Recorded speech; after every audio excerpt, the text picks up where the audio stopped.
Chapter 2, Dark Years. There were no days or nights in Helen's world. She could not see the sun rising each morning or the moon with its silver glow at night. She could not hear birds sing or crickets chirp. She lived in silent darkness. Imagine if you could not hear, see, or speak.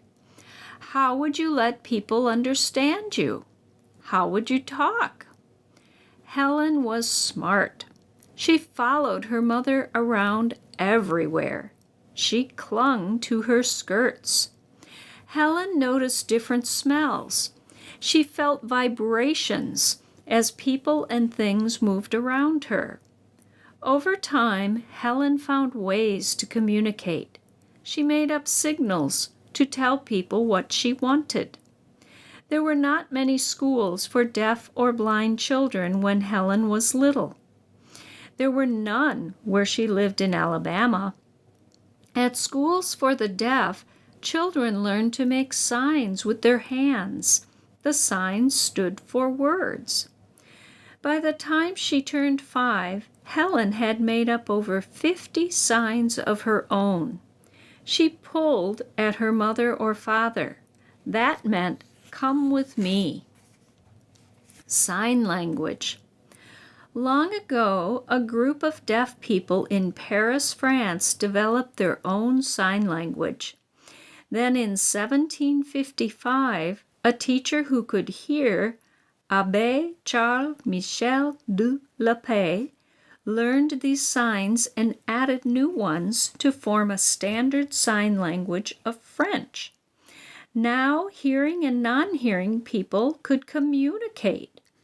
Many of the French signs from long ago are still used today. She shoved them away when she wanted them to go. For bread, Helen acted out cutting a slice and buttering it. To say small, Helen pinched a small bit of the skin of her hand. Helen spread her fingers wide and brought them together to mean large. Helen also had signs for everyone in her family. For Captain, or father, Helen mimed glasses, and for her mother, she pulled her hair into a knot at the back of her head. The family tried to understand Helen, but it was not easy. She had a terrible temper.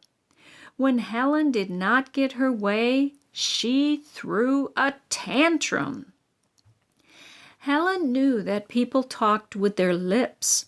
She tried moving her lips, but no sounds came out. She did not understand why. It made Helen so mad. She kicked and screamed with frustration. Her tantrum stopped only after she became too tired to scream any more. Helen's parents did not know how to handle her. Relatives told them that Helen should no longer live at home. She should be put away. That meant putting Helen in a hospital or home for the blind and deaf. In the 19th century, people with handicaps were often sent away like this. Once they were sent away, their family often did not see them again. But Mrs. Keller did not want to do that to her daughter.